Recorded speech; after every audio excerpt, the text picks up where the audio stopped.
Assalamualaikum warahmatullahi wabarakatuh. Perkenalkan, nama saya Herlina Hikmah Ariyanti dari kelas 10G absen 16. Saya di sini akan menjelaskan tentang meneladani peran ulama penyebar ajaran Islam di Indonesia. Penyebaran Islam di Indonesia. Indonesia memiliki letak yang strategis sehingga sangat menguntungkan. Perdagangan melalui jalur laut di Indonesia inilah yang terjadi salah satu cara penyebaran Islam di Indonesia. Cara tersebut terbukti membawa pengaruh yang cukup besar terhadap penyebaran dan perkembangan Islam di Nusantara. 1. Masuknya agama Islam di Indonesia. Terdapat beberapa teori tentang masuknya Islam ke Indonesia. Berikut beberapa teori masuknya Islam di Indonesia. Teori Gujarat. Teori Gujarat GWJ Dawes merupakan pencetus teori Gujarat, dan Snox Haugroje beserta kawan-kawannya merupakan pengembang dari adanya teori Gujarat ini. Selain itu, teori Gujarat juga dianalisis oleh sejarawan Indonesia Sucipto Wijo Suprapto yang meyakini bahwa India Gujarat merupakan awal mula dari sejarah penyebaran masuknya Islam di Indonesia. Terdapat bukti-bukti yang menggugatkan penyebaran Islam di Indonesia menggunakan teori Gujarat ini. Salah satu adalah makam Malik As-Saleh yang merupakan pendiri kerajaan Samudra Pasai. Bahkan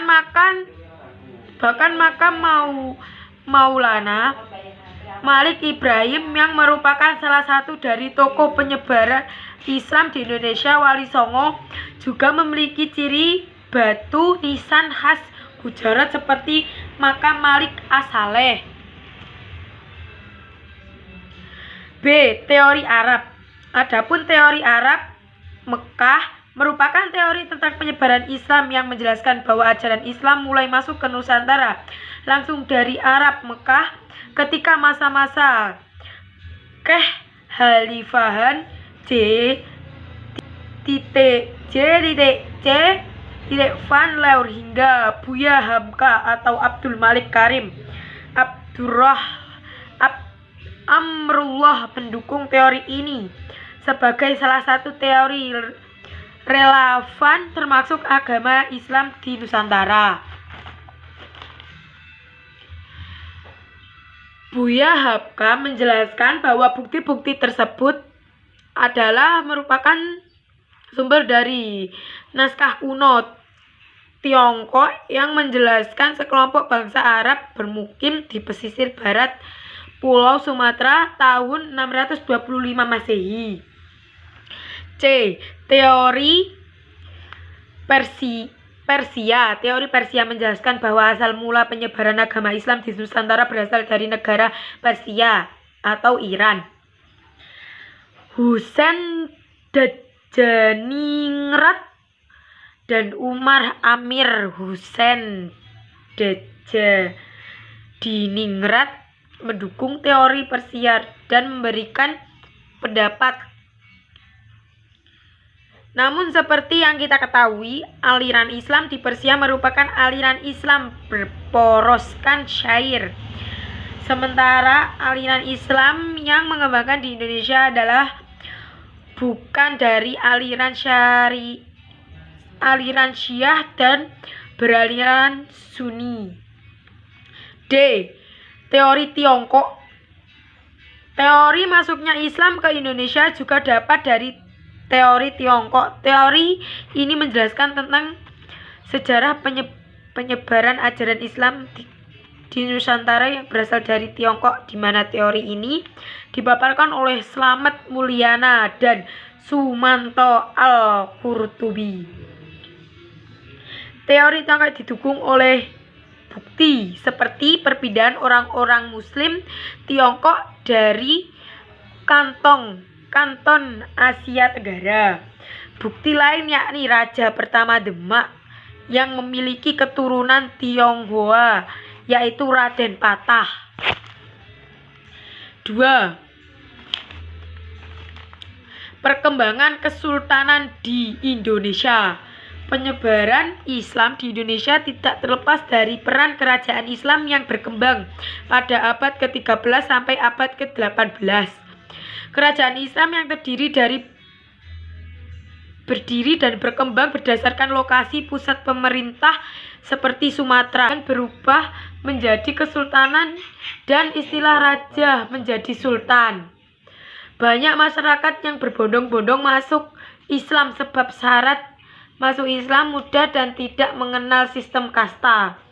Selain kerajaan Perlak dan Samudra Pasai, berkembang pula kerajaan atau kesultanan lain, diantaranya Kerajaan Demak, Kerajaan Mataram Islam, Kerajaan Ternate, Kerajaan Cirebon, dan sebagainya.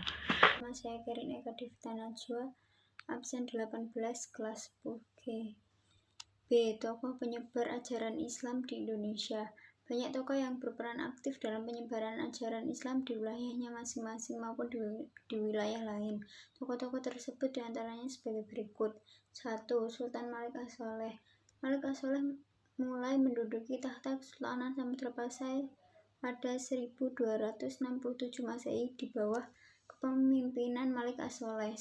Samudra Pasai mulai berkembang. Ia berkuasa selama 29 tahun dan digantikan oleh Sultan Muhammad Malik Az-Zahir 1297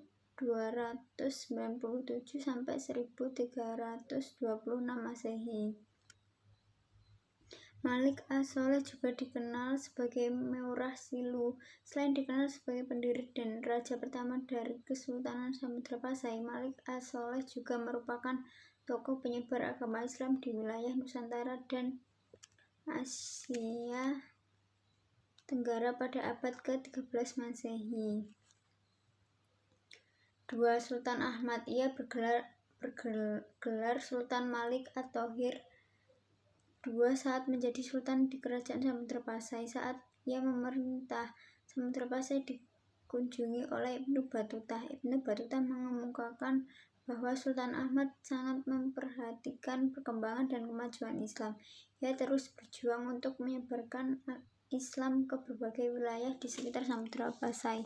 Salah satu bentuk perkembangan masa Sultan Ahmad salah satunya berupa sistem pemerintah kerajaan Samudra Pasai masa itu.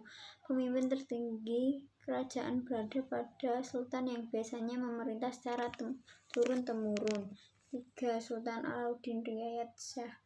Ia merupakan seorang tokoh peletak dasar-dasar kejayaan kerajaan Aceh. Saat itu, militer kerajaan Aceh terkenal sangat andal karena mendapat bantuan dari kerajaan Turki Utsmani.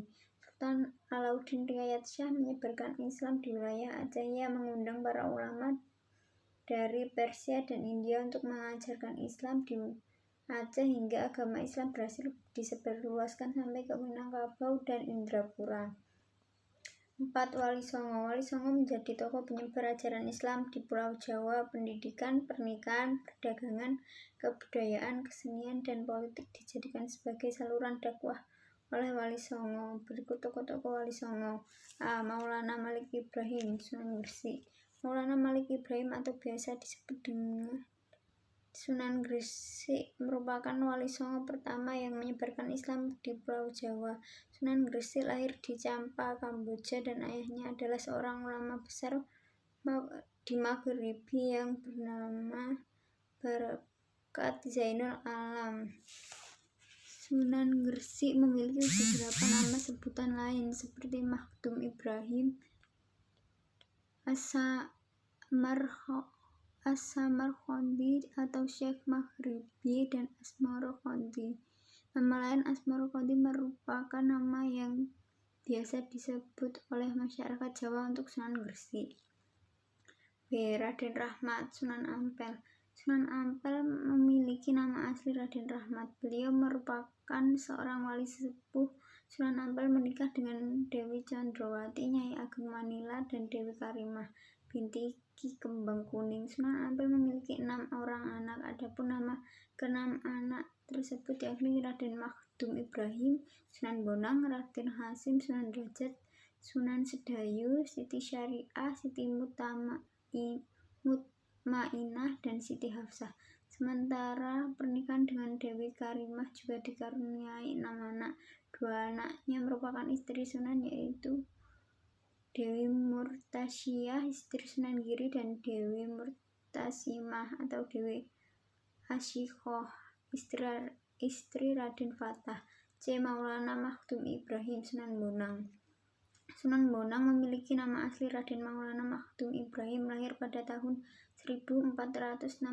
Sunan Bonang merupakan anak dari Dewi Chandrawati dengan Sunan Ampel. Nama Bonang merupakan sebuah nama desa yang berada di wilayah Kabupaten Rembang. Nama Sunan Bonang diambil dari kata Bong Ang yang merupakan nama marga ayahnya, yaitu Bong Swi Ho atau Sunan Ampel. D. Raden Paku, Sunan Giri. Sunan Giri merupakan nama asli Raden Paku dan diberi nama Joko Samudro oleh ibu yang menemukannya di lautan. Kelahiran Raden Paku dianggap kutukan oleh kakaknya sehingga dibuang ke lautan. Ayahnya bernama Syekh Maulana Ishak yang merupakan seorang ulama dari Gujarat. Ibunya bernama Dewi Sekar Dadu yang merupakan putri Raja Blambangan beragama Hindu. Sunan Giri dapat menciptakan tembang yang berisi pelajaran tentang ketauhidan yang dikenal dengan jalungan atau jitungan. Sunan Giri juga membangun sebuah pesantren yang terdapat di kota Gresik, tepatnya di desa Sidomukti.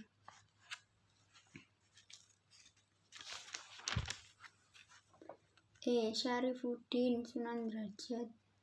Raden Hasim atau Sunan Derajat memiliki nama kecil Syarifuddin. Sunan Derajat adalah putra paling kecil dari Sunan Ampel dengan Dewi Chandrawati. Sunan Derajat berdakwah guna menyebarkan agama Islam di desa Paciran, Lamongan. Awalnya Sunan Derajat berdakwah di pesisir pantai Gresik atas perintah ayahnya, namun akhirnya menetap di Lamongan. F. Syarif Hidayatullah, Sunan Gunung Jati. Sunan Gunung Jati memiliki nama asli Syarif Hidayatullah. Beliau lahir pada tahun 1448 Masehi. Sunan Gunung Jati adalah cucu dari Prabu Siliwangi. Ketika menginjak usia dewasa, Sunan Gunung Jati didaulat untuk menggantikan ayahnya, namun beliau menolak dan kembali ke Pulau Jawa untuk berdakwah. Syaifah Mudaimah merupakan ibunya yang kembali bersama ke Pulau Jawa. Adapun metode dakwah yang disampaikan oleh Sunan Gunung Jati cenderung menggunakan tata cara dakwah Timur Tengah yang mendekati masyarakat dengan berani dan lugas. G. Raden Mas Sahid, Sunan Kalijogo. Raden Said bisa dipanggil dengan Sunan Kalijogo, lahir pada tahun 1450. Ayah Sunan Kalijogo merupakan seorang adipati Tuban yang bernama Tumenggung Wilatikta atau Raden Sahur. Nama Kalijogo berasal dari sebuah desa di Cirebon. Sebelum menjadi Sunan, Raden Said sering berdiam diri di sungai desa. Dalam bahasa Jawa disebut dengan Jogo Kali dan akhirnya menjadi Kalijogo.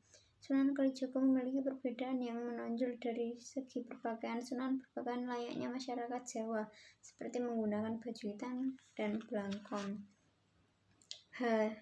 Ja'far Syahdik, Sunan Kudus. Ja'far Syahdik atau biasa dipanggil dengan nama Sunan Kudus berasal dari Al-Quds, Yerusalem, Palestina. Sunan Kudus lahir pada 9 September 1400 Masehi atau 808 Hijriah di Palestina. Ayahnya bernama Raden Usman Haji dan ibunya bernama Syarifah Ruhil. Sunan Kudus datang ke Pulau Jawa bersama ayah dan kakaknya Jadipuan merupakan warga asli Kudus.